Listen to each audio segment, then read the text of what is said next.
Welcome to the Burn Boot Camp podcast. Matt, we're here. Yeah, we are. We're back, baby. We're back. We have a fun one today. We actually, at the end of every podcast, we always ask you guys to submit questions to us. And so this podcast, we're actually going to be answering questions that we've gotten from some of our listeners. So let's answer the people's questions. Yeah, here. let's answer your questions. The best we can. Yeah, and as a reminder, so as you're listening to these questions, if something pops in your head, email us, podcast@burnbootcamp.com, and then we'll do more episodes like this. Yeah, honestly, I don't want to do a lot of episodes like this because sometimes it's hard to, come up with good content. If we can get some actual questions from people out there, I think there's going to be other people that have the same exact question as you do. So don't be scared to send them in. Yeah, I always say there's no such thing as a dumb question. So, all right, first question. All of these are for Matt. So I'm gonna be asking Matt the question, and then maybe I'll Give chime some in. to Trish, will you? If I have something to say, don't worry, I won't hesitate. I'll chime in. All right, Matt, you ready? Yeah, let's do it. Okay, first question. On a conditioning day, is it better to go all out for the full 45 minutes, or should you pace yourself for that 45 minutes of that conditioning camp? I think there's a lot of factors that go into that question. One is where you're at in your fitness journey. What are your specific goals?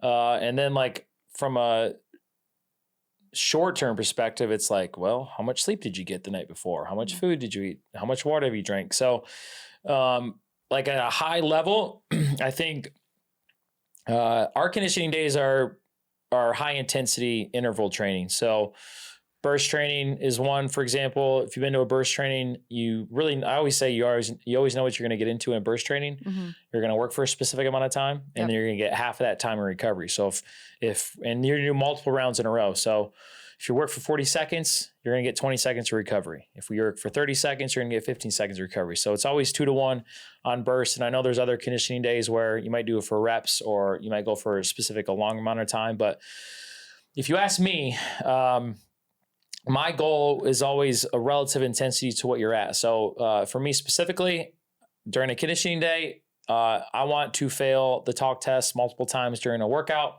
What is the talk test? I get done with a round or a conditioning exercise. It's going to be difficult for me to have a conversation like this as I am now with you and Trish because I worked really hard and I got to catch my breath. So, but I know some of us aren't there yet. And I think, again, if you want to initially pace yourself as a starter, you could work your way up to getting to that outcome of pushing yourself. Because again, if one of your goals is to lose body fat, I think we talked about this on a previous episode. There's two ways you lose body fat. One of them is you literally breathe it out, and you can't do that by just having a conversation like this right now. I'm not breathing out any body fat.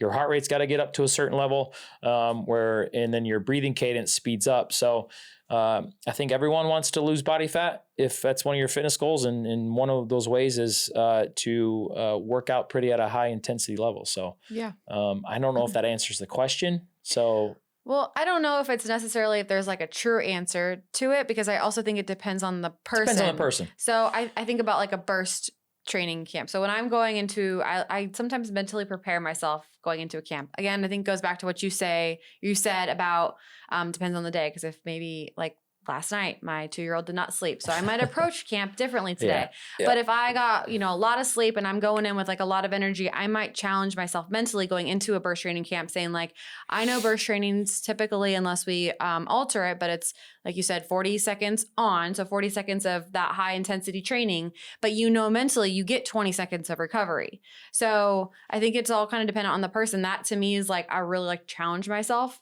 Again, at times when I'm mentally prepared.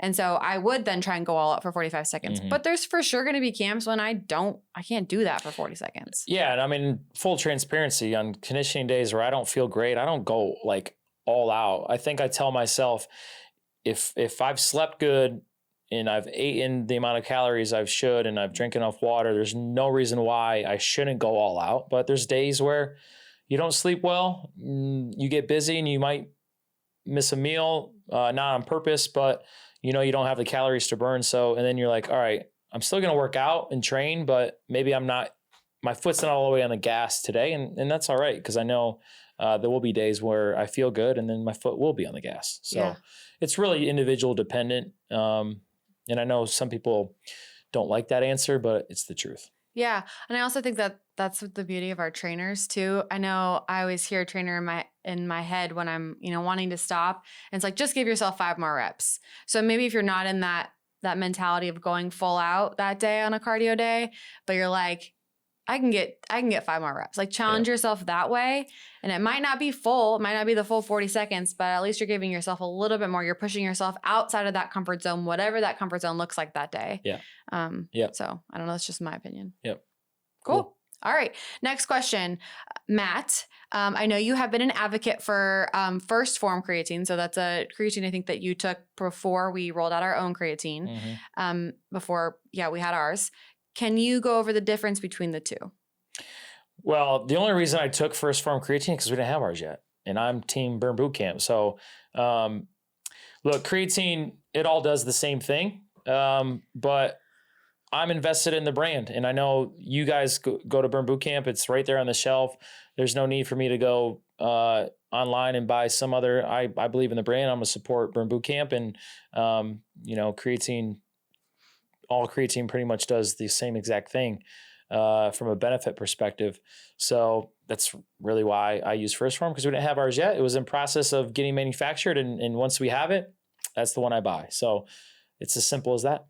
So they have a second part to this question. They say, I feel like I didn't drink enough water with it. And so they were getting headaches. Is there anything about, I know you just need to drink water to be hydrated in general, whether you're taking creatine or not. Is there anything that you've read from research that if you're taking creatine, you need to drink more water to combat the headaches? I'm not a doctor, first and foremost. So check with your doctor about you having headaches about taking creatine and just your basic kidney function. But, I have a feeling most people think that I have a headache, I got to drink more water. And that could be true, but it could be the fact that you're not taking any electrolytes and you're working out. So again, every time you urinate, you're peeing out not just water, you're peeing out salt, magnesium, potassium. And if you don't replenish that, your body is going to respond in a way which sometimes people get headaches from. So again, it's hard for me to make a statement about you taking creatine and you automatically draw a direct line to getting a headache. But I have seen an underlying issue of people thinking just water, which you need to drink water. But if you're having consistent headaches, it could be because you're working out hard and you're not replacing what you're losing from an electrolyte perspective. So, and creatine doesn't have electrolytes in it. So just so you guys know, it doesn't have those things. Our Replenish does. So if you're thinking about taking an electrolyte mix, our Replenish has those 3 things I name: magnesium, potassium, and sodium to replace. And I've personally, if I drink a lot of water and I don't replace the electrolytes, I feel something up here that it's just a sign that your body's telling you something. So I like the question about creatine. I think if more people, and we want to talk more about creatine. So as you're listening to this, if you have other questions about creatine, I'm a big believer in it. I've been taking it consistently now for over 6 months, whenever we rolled it out. Yeah, it's probably been longer than that. And I've also started to do more weightlifting, and I've seen the most change in my body the past 6 months than have in the past 8 years that I've worked out. So there's something to be said about creatine. So if you're still on the fence about it, ask us questions, ask Matt questions. We're here to help answer them. Ask Trish, because again, there's a lot of women out there that are hesitant, and I've said this before, it's easy for a man to tell you to take creatine because we're not worried about getting a lot of muscle. But again, talk to Trish, talk to other females you're around that take creatine. I think there's so many benefits to it outside of just, lifting more weight or doing more reps from a recovery standpoint. And honestly, I don't take creatine for that. I think the main reason is for my brain.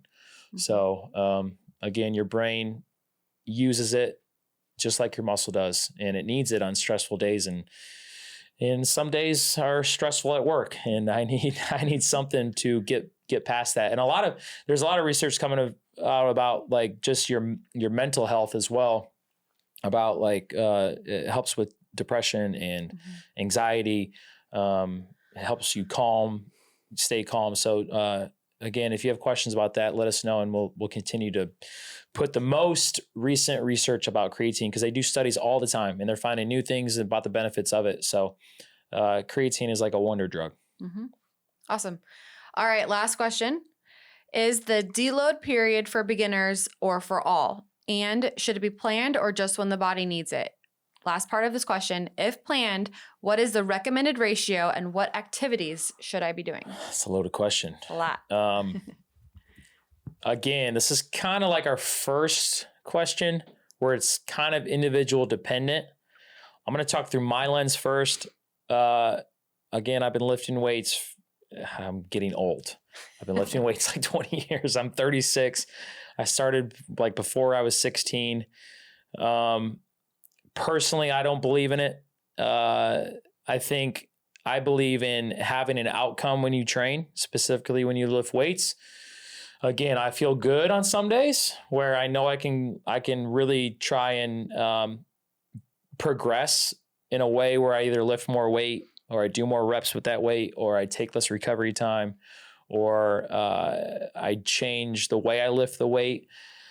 Do I ever do a deload period? Not really. I just take recovery days in general. I think so. I think deload periods sometimes they put it on a pedestal because they hear that word, and I think a lot of that is through like actual professional athletes and their specific individual strength and conditioning program. So, and then that last question was a ratio. What was the last question? Is there a certain... Yeah. So if planned, what is the recommended ratio and what activities should I be doing? I think recovery in general is just getting your blood moving. I think I'm a big proponent on recovery days of like getting like if you're sore. So a lot of this is due to soreness. So people think I'm sore, I need to back off things. The best thing for your muscle is if you pump blood into it. And again, if you have to back off the weights because you're really sore for a week, that's fine. But again, the muscle needs to be trained. It needs to get a lot of blood in there. Your blood is your best friend. You being sedentary is not your friend if you're sore. Again, if that's yoga, if that's walking, if that's using less weight, fine. But that's what I'm a proponent of, and I only can speak through my lens. I have a question about our protocol because is that, I mean, so you basically helped design the rhyme and reason behind our protocol. Is that why we have where you'll see, maybe 2 at most leg days in a week? So that way you're not overtraining those muscles so that you don't have to do this, I'm going to use like air quotes, the deload, because you're training them not on the same, like multiple times throughout the week. So the same muscles. Next week, I know this podcast is going to come out a little later, but next week there's a back and glutes day and there's also a leg day. So you're not going to see that every week, right? I think there's certain protocols where it's not so your energy expenditure is not so high. So core strength and conditioning, right? That's kind of a built-in protocol where you're not expending a whole lot of energy. Today we had arms and core strength where you're not expending a whole lot of energy. It's not so fatiguing on your central nervous system. That's where people feel like Metcon yesterday, where you feel like you need a nap later in the day. That's because your central nervous system got stressed a lot, right? And we obviously can't do that every day, and that's why we vary between strength and conditioning. Mm-hmm. So again, if you feel tired and your workouts, you feel not at 100% and your sleep is disrupted, that's probably a sign that you need to take a recovery day or 2 or eat more food and back off slightly during your workouts. Not to say don't go work out because you like training, but every workout can't be 100% of the time. That's just not humanly possible. Perfect. All right. That was good. That's good. I like these questions. Yeah. When you guys send these questions in, I want to shout out the name too. Yeah. Who it is. So put your name on it and let us shout us out what location you're from. If you're not currently a Burn member, let us know that too. And yeah, the more questions from the audience, the better. So I think it's practical. Yeah, no, definitely. Well, thank you, Matt, for Yeah, your thank you. knowledge. That was Thank good. you guys for asking those questions. I love those things. I get a lot of questions in my DMs, and I got to remember to bring them on the podcast. Yeah, I guess I rate them. I guess I rate them down. Write those down. Yeah. All right. You want to take us out? Sure. 2 claps on 2. 1, 2. Bye.